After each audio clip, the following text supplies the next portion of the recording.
Islam, the origin. I mentioned earlier, let's start at the origin, that every Muslim on earth is a convert. Mm-hmm. Every Muslim, starting with the Prophet Muhammad.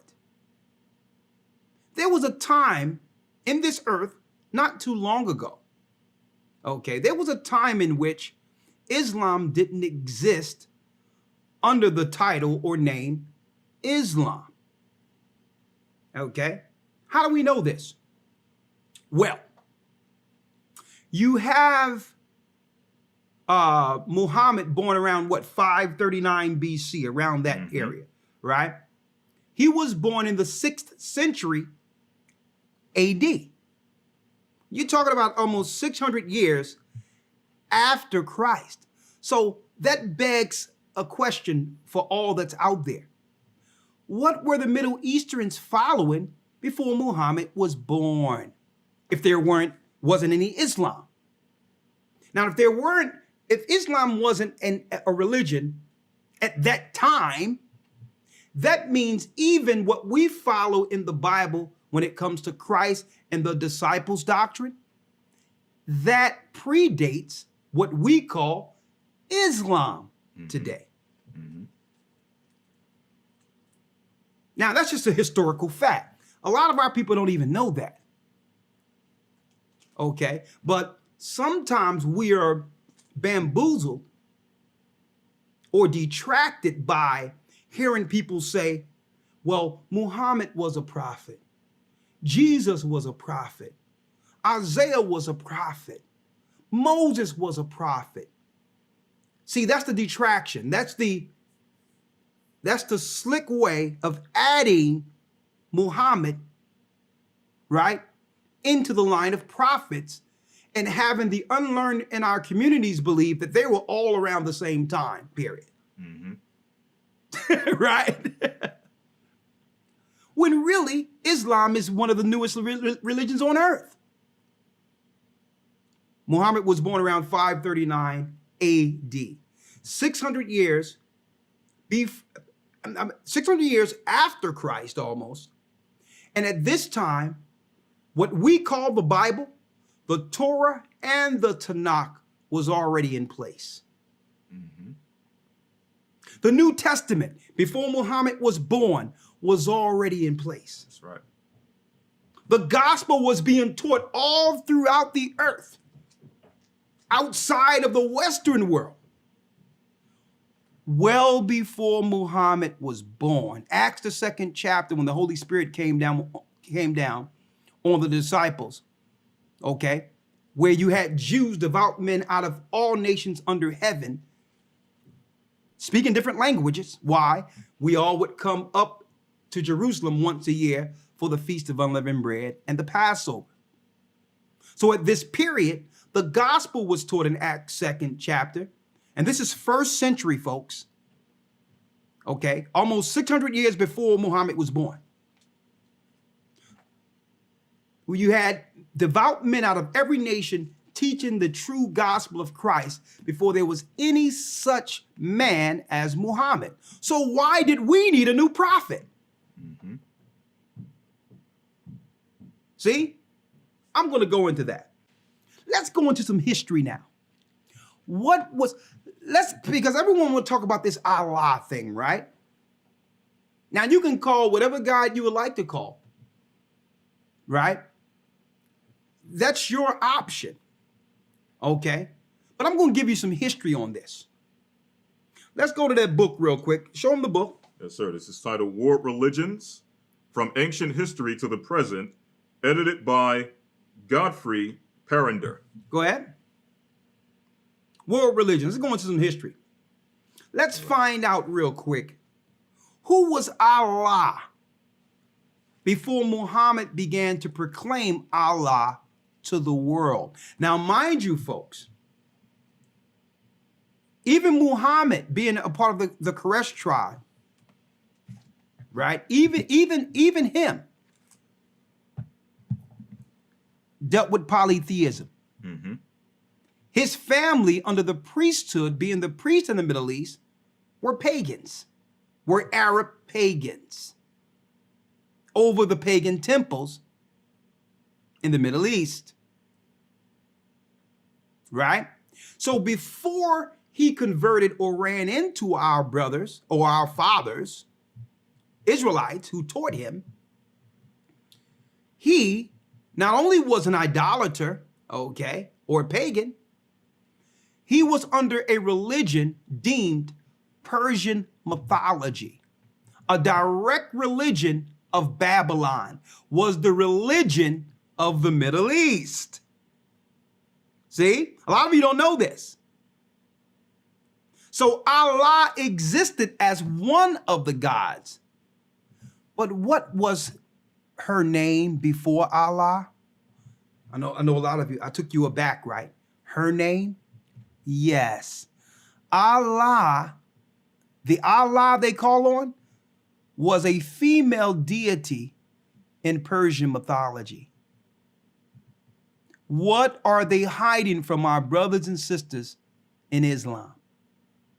So we're going to take you before Muhammad converted into Islam. They was worshiping a female deity. The same Semiramis of Babylon was called Allah Alat in Persian mythology, a female deity.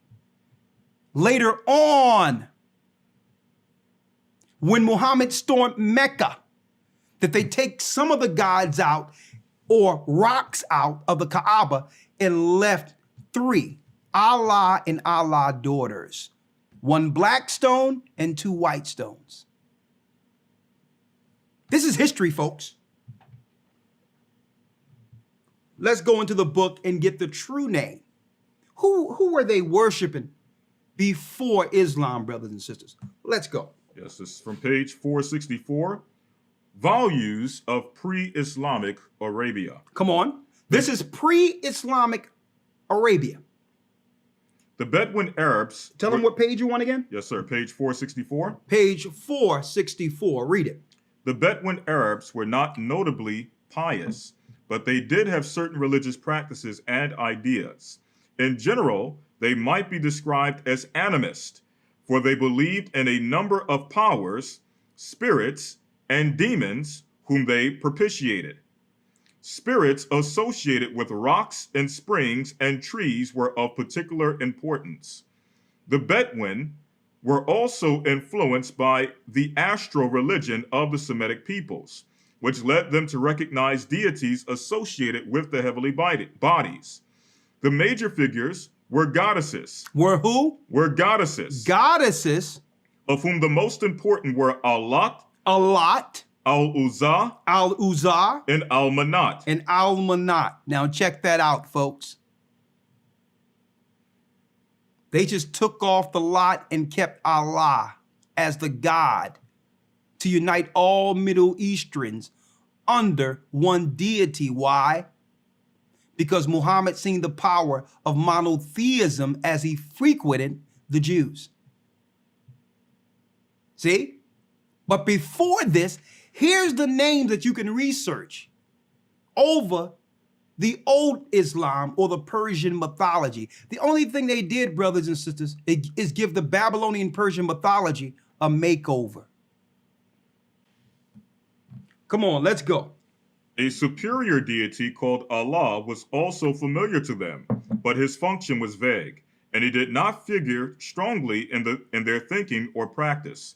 Nonetheless, this deity was known to the Arabs, and Muhammad's proclamation of his unique sovereign power did not involve the introduction of a wholly new deity. The Arabs also made pilgrimages to shrines located at different places in the peninsula. There was a shrine to Al-Manat at Ukaz, not far to the north of Mecca, where an annual fair was held in the sacred month. By far the most important center of pilgrimage, though was the rectangular stone building in the valley of Mecca near the well Zamzam, known as the Kaaba. Known as the what? Known as the Kaaba. Known as the Kaaba. Now, if you go into any Middle Eastern stores where we live at, or even in the Middle East sometimes, you'll see pictures of this big black square cube with people marching around it. Well, this cube, believe it or not, brothers and sisters, is the cube of Saturn or Satan, where there's some mythological story of a meteor that came to the earth, and the Arabs looked at it, and because it shined, they said it was a god. These crazy myths.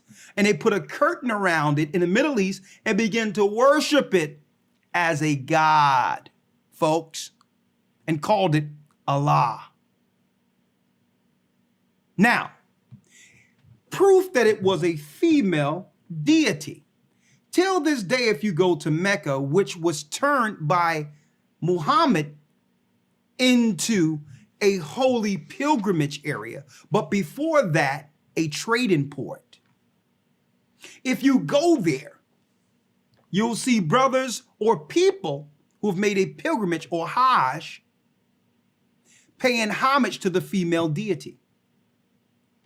Right at the corner, if you have enough money, you'll be able to do this. As you can see, someone is sticking their head into a female part at the corner of the Kaaba stone. Look at it. That's the female deity, the worshiping of the goddess of fertility, sticking his head in his or her head in the womb at the Kaaba stone. A lot of our people in the neighborhoods don't even know about this, folks. And I'm not even going into what some of the hadiths say concerning not only us, but bestiality and all of that. They say if you deal with an animal, if you wash, you'll be clean. So bestiality is allowed in some of their hadiths. I'm going to show you, man, we're going to go in today. Mm-hmm. Huh? How many of you knew that this went down in the Middle East, folks? If you have enough prestige or finances, you can stick your head in the woman's womb or the goddess's womb and kiss the stone for good luck. Mm-hmm. So that people don't think we're making this up. It says here, come on. Here's an image. It says, every pilgrim to Mecca tries to touch the black stone at the corner of the Kaaba. Show it.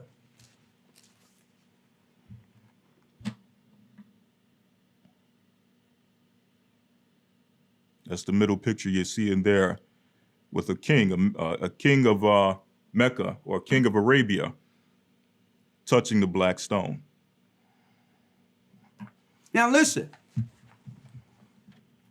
Listen, I don't have nothing personal against any Muslim. You worship whatever that's your business. Okay? But I'm a child of Abraham, Isaac, and Jacob, and there's rules. There's rules. There's laws against what we've just witnessed. Mm-hmm. We didn't teach Muhammad to do this. They were doing that when Muhammad ran into our people. We tried to convert Muhammad out of those practices. So instead of him converting and following what was right, he was only looking at the good parts of the particular teaching to unite his people politically. It was about politics and rulership. It had nothing to do with righteousness. It had nothing to do with righteousness. Mm-hmm. Because if he really was converted or believed the truth, he would have went there and did what? Taken down all the idols in the Middle East, even if it meant his life. And he almost lost his life. Mm-hmm. That's right. Trying to some degree, and then compromised with his family to keep some stones within the under the curtain. Okay. Now our Bible states this. Mm-hmm. This is Exodus chapter 20, verse number 2. Come on. I am the Lord thy God, which brought thee out of the land of Egypt. Come on. Out of the house of bondage. Out of the house of bondage, read. Mm-hmm. And this is a quick point. This is what separates our God from any other God in this earth. Yes. No other God can stake claim from or for delivering us from the land of Egypt. Exactly. Verse number 3, thou shalt have no other gods before me. Come on. Thou shalt not make unto thee any graven image. Come on. Or any likeness of anything that is in heaven above, or that is in the earth beneath, saying that a rock came down as a god. Read. or that is in the water under the earth. Come on. Thou shalt not bow down thyself Thou to them. shalt not what? Bow down thyself to them. Let alone kiss it. Read. Nor serve them. Nor what? Nor serve them. Nor serve them. For I, the Lord thy God, am a jealous God, visiting the iniquities of the fathers upon the children unto the third and fourth generation of them that hate me. Now, that's idolatry according to the Most High. Now, I know some people on this side in the Western world would claim, well, listen, that's not who I worship. That's not what I do. Listen, like I said, that's your business. But keep in mind, when you're facing Mecca, you're facing that rock. Okay, when they tell you to pray to Mecca 5 times a day, even though there's nothing in the Bible, you can pray 20 times if you would like, 50 times if you want. But the Bible requires 3 times prayer, not 5 times. That was another thing implemented through Muhammad's envy of the Jews who taught him. Instead of him doing it 3 times a day like he did originally when he was, in our caravan, driving us through his caravan, using our caravan. Yes, that's what he was. He was a driver. He was a donkey driver or had a horse or caravan, and you would pay him for trips. That was Muhammad's original occupation, like a cab driver today. Okay? He would worship 3 times a day like us until we didn't accept his new religion. And because we didn't accept it, he began a war against us and say, instead of facing Jerusalem, let's face Mecca, and we're going to pray 5 times a day. We're going to two up on those Jews, those black Jews, and show them we can pray even more. Okay? And he began to unite Ishmaelites against his teachers. And hey, I can't let out all the goodies tonight, but if you get in that academy, okay, you're going to see our lessons, our up and coming improved lessons on Islam and Judaism. So I can't let it all out tonight. Now, I know a lot of you are asking, how do you be a part of it? You would have to send an email to gatheringas1, the number 1 at AOL.com, historytimes.org. Okay, you can go straight to historytimes.org and enroll right there. Or go to gatheringofchrist.org. Hit the tab for the academy and enroll.